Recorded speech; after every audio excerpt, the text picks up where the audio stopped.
this is Neha. Please subscribe Chandika World. Hi, this is Neha. Please subscribe Chandika World.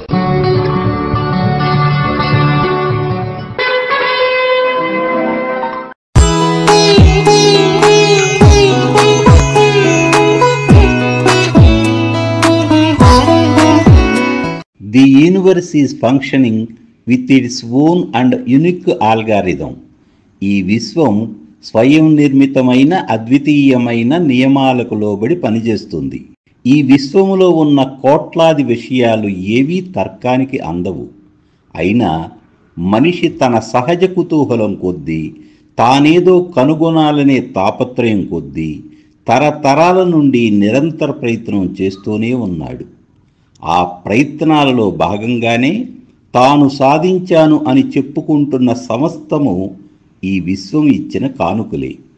Edison ద్వారా bulb, Marconi ద్వారా radio, Graham Bell ద్వారా phone, ఇంకా అనేక మంది ద్వారా అనేకం.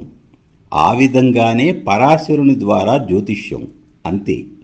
మనిషే ఈ విశ్వంలో అంతర్భాగమైనప్పుడు మనిషి తలుచుకుంటే ఏమైనా సాధించగలడని ఎక్కడ లేని అనవసర గౌరవం మనమే ఆపాదించుకోవటం అజ్ఞానమే అవుతుంది. మీరంతా రజనీకాంత్ నటించిన రోబో సినిమాను చూసి ఉంటారు. రోబో సినిమాలో రోబోకు తాను ఒక యంత్రమని తెలియటమే గాక తనకు ఇవ్వబడిన ప్రోగ్రాం గురించి కూడా స్పష్టంగా తెలిసి ఉంటుంది. మనిషి తాను ఆ రోబోను మించిన అతిపెద్ద రోబో అని అర్థం చేసుకుని తనకు ఇవ్వబడిన ప్రోగ్రాం గురించి తెలుసుకునే అవకాశం జ్యోతిష్యం కల్పిస్తుంది. నిరంతర ప్రయత్నమే మానవజాతి ముందున్న మంత్రదండమని, ఈ మంత్రదండానికి విశ్వం ప్రతిస్పందించి తదనుగుణమైన ఫలితాలను ఇస్తుందని చరిత్ర చెబుతున్న సాక్ష్యం. ఇక్కడ చిన్న వివరణ ఇస్తాను. మామిడి టెంక నుండి మామిడి చెట్టును భవిష్యత్తులో మనం చూడగలం. ఖచ్చితంగా చూస్తామని చెప్పలేము గాని ఆ టెంకను సారవంతమైన నేలలో పాతి నీరు పోసి రక్షణ ఏర్పరిచి పెంచితే మాత్రం మామిడి చెట్టు ఉద్భవిస్తుంది. లేకుంటే టెంకగానే మిగిలిపోతుంది. కానీ చెట్టుగా అవతరించటం అంటూ జరిగితే అది మామిడి చెట్టుగా అవుతుందే గాని మరొక రకం చెట్టుగా మాత్రం కాదు. జన్మకాల సమయం ఉపయోగించి మనం తయారు చేసుకుంటున్న జాతక చక్రం కూడా ఒక విత్తనం లాంటిదే. అందుకే జ్యోతిష్యం సంభావ్యతా సిద్ధాంతం మాత్రమే. ఇది ఈ విధమైన చెట్టుగా మారే అవకాశం ఉందని చెప్పగలిగే ఇంగిత జ్ఞానాన్ని జ్యోతిష శాస్త్రం ఇస్తుంది. ఆ పైన ఎవరు ఏం చెబుతారు అనేది చెప్పే వ్యక్తిని బట్టి ఉంటుంది. ఎందుకంటే ఏ ఇద్దరి జీవితము ఒకలా ఉండదు. ఈ విషయం జాతకులకే కాదు జ్యోతిష్కులకు వర్తిస్తుంది. ఏదైతేనేం కటిక చీకటిలో కాంతి కిరణం వెలుగును ఇవ్వగలిగే శాస్త్రం గనుకనే ఇది జ్యోతిష శాస్త్రం. తార్కిక శక్తితో చెప్పగలిగేది బుధ జ్యోతిష్యం. చెప్పేవాడి స్వార్థంతో మరియు వినేవారి ప్రలోభాలకు ఇది కలుషితంగా తప్పదు. కావున దీని శక్తికి పరిమితులున్నాయి. కార్యాకారణ సంబంధం అంటూ ఒకటి ఉంది. కావున ఎవరిని తప్పు పట్టవలసిన పని లేదు. జ్ఞానశక్తితో చెప్పగలిగేది గురు జ్యోతిష్యం. సానుకూల దృక్పథం, పరోపకార గుణం, ధార్మిక ప్రవృత్తి, దివ్య దృష్టి లాంటి ఉదాత్త ఉన్నత భావాలతో చెప్పగలిగేది. కావున దీనికి సరిహద్దులుండవు. ఇక్కడ జ్యోతిష్కుని జాతకుని కలయికలో మొత్తం సమాజ సమిష్టి ప్రయోజనం నిగూఢంగా ఉంటుంది.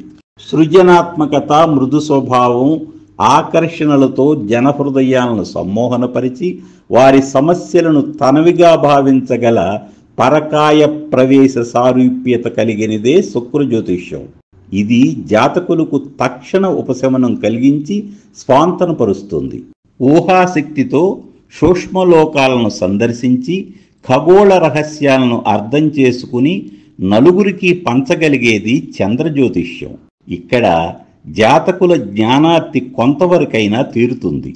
విశ్వమానవ ప్రేమతో మనం ఏమి చెబితే అది జరిగి తీరుతుందనే ఆత్మవిశ్వాసంతో సంకల్ప బలంతో చెప్పగలిగేది సూర్య జ్యోతిష్యం.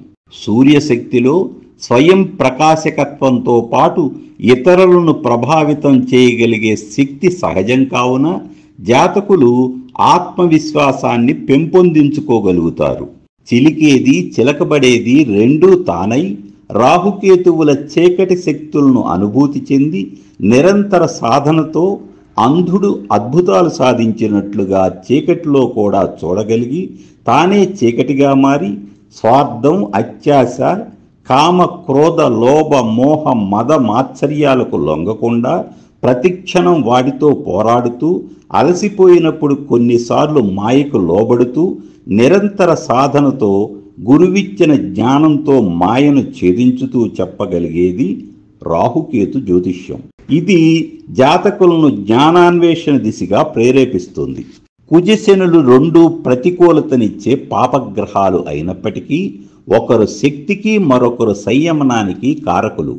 ఒకరు కార్యదీక్షకు వేరొకరు కర్మకు కారకులు. కుజుడు అగ్నితత్వం, శని వాయుతత్వం. అగ్ని ప్రజ్వరిల్లకుండా ఎలా ఉంటుంది? ఇదంతా రాయటానికి మీకు చెప్పటానికి కావలసిన శక్తి కుజకారకత్వమే. ఈ శ్రమకు కర్మకు కారకుడు శని. కుజశనులు తోడవకుండా జ్యోతిష్యం పరిపూర్ణం కాదు. వెరసి నవగ్రహ జ్యోతిష్యం నవరసభరితం. మన చేతుల్లో ఏమీ లేదనేది నిరాశావాదం. అంతా మన చేతుల్లో ఉందనుకోవటం డాంబికం. విధి అనే పదానికి రెండు అర్థాలున్నాయి. దానంతట అది జరిగేదాన్ని విధి అని, తలరాతని ఇంగ్లీష్లో డెస్టినీ అని అంటారు. మరొక అర్థం విధి అంటే బాధ్యత, విధి అంటే కర్తవ్యం అనే అర్థం.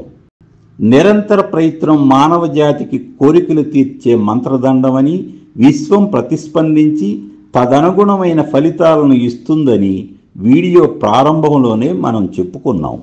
అయితే నిరంతర ప్రయత్నం అనేది ఎల్లవేళలా ప్రాపంచిక సుఖాలు అనుభవించటానికే అన్నట్లుగా భావించటం సరికాదు.